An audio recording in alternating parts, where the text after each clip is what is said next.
Last Day of June is an independent game created by Italian developer Ovo Sonico, developers of Vita Darling game Murasaki Baby. Its director and founder is a man called Massimo Guarini, oddly enough the director of Shadows of the Damned, one of my favourite titles of the last generation. I just finished Last Day of June and it's now one of my favourite games of this generation. Last Day of June is the story of Carl, who is out on a lakeside date with his wife June when tragedy strikes the couple on their drive home. It's not a spoiler to say this because it's literally the marketing behind the game, but June dies in the accident and Carl is left paralysed from the waist down. Yeah, this game may look cute, and it does, but it doesn't pull any punches, which is apparent from this quite blunt opening. And that for me, among other things, is what I adore about this game and other experiences like it. You know, games like Gone Home and Everybody's Gone to the Rapture come to mind. Two more of my favourite games of this generation. From here on, Carl discovers a phenomenon that allows him to both relive the memories he has with June, but also the chance to rewind time and affect events that should prevent the accident from ever happening, thus June never dies and Carl is never paralysed. Simple, right? Not quite, this is a video game. Carl's journey takes him through the recent memories of four of his neighbours, known simply as the boy, the best friend, the hunter, and the old man. Now, gameplay in this game is limited to walking, running, collecting memories, and interacting with next to nothing, only really things that will progress the story. The crux of the game and its story and characters is how the player intercepts what they see. Playing as the neighbours and collecting their memories, you essentially learn about their entire lives and why they are the way they are.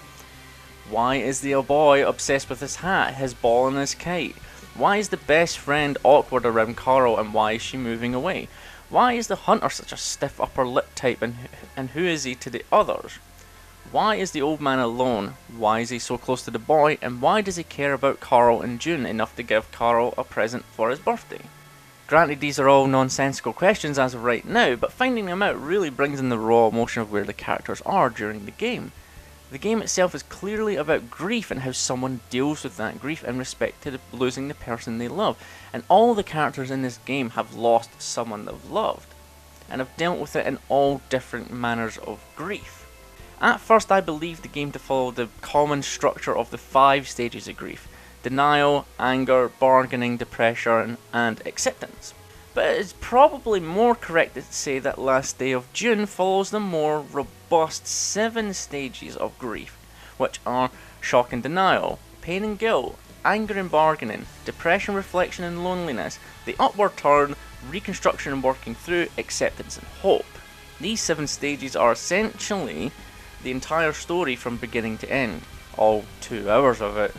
The game itself is a visual delight and incredibly unique looking, with everything having an odd, painted like fuzz to textures with some astonishing lighting, making some vistas over the scene absolutely jaw-dropping and melancholically effective, especially when you're playing as the old man. I would akin the visuals to this game kind of to like what Dreams looks like if that game ever bloody comes out. As far as characters go alongside gameplay, Last Day of June follows a more less is more approach that is highly effective. Like, the characters do not have detailed faces, they don't have eyes, their lips never move, their bodies are really spindly and they barely emote. And they don't have voices either, they just make noises that reflect the emotion they are feeling. And like I say, it's highly effective. You feel everything they are trying to express and it is entirely believable. Like with everything out there though, Last Day of June is not without its flaws. I played it on PlayStation 4, bog standard PlayStation 4, and on many occasions I had frame rate issues and one hard crash right in the middle of a near end game cutscene that was really hamming up the emotion. Just the hard crash which completely took me out of the situation and I couldn't immerse myself back in. That was really frustrating. On other occasions though, I had absolutely no clue what I was supposed to be doing or what was and wasn't interactable. And on one particular occasion where I had figured out what to do, the game did not respond in the way it should have, and it resulted in my character being stuck in an animation, leading to a reboot of the game which took me way back before the level even started. That was not cool. At its core, I consider Last Day of June to be a reflective experience. Depending on how you interpret the game and how much you become immersed in Carl's blight, the game can be quite a cathartic experience if you've ever experienced the same kind of grief on this game, same kind of scale level as Carl, or any of the other characters for that matter. The game is ultimately an emotional roller coaster. You journey and suffer with Carl through the stages of grief, you learn of the grief behind the neighbours, and by the end you see so much loss. The loss of a wife, a lifetime of love, a friend, a family life, a love interest, a father. You've seen all kinds of loss and how different people deal or cope with that loss. There's Carl and his traditional stages of grief. There's distraction, escapism, running away, regret, emptiness, and accepting things and being at peace with it all. Now I will say I had tears in my eyes on 2 occasions in the game, only really because of how the game ends, and another beautiful reflection moment in the game where the emotional delivery was just absolutely stunning. Speaking of, the ending to the game is a quintessential masterpiece, and like the events of the game itself, renders everything I've just said entirely obsolete, because with such an incredible payoff with the enormous emotional landing nailed in the ending, and epilogue I should add, made all the efforts of this game worth it. An overall theme the game carries throughout, from its first second to its last, is the ultimate inevitability of all our lives, which are things happen. Good things happen and bad things happen, and they are entirely out of our control.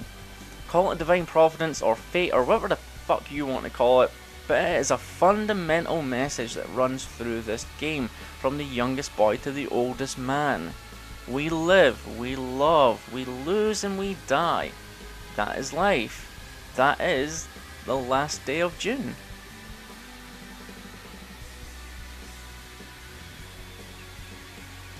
Thank you so much for tuning in. If you did, I hope you enjoyed the video. I hope it, would help to kind of open the eyes of this game that's criminally underused, underappreciated.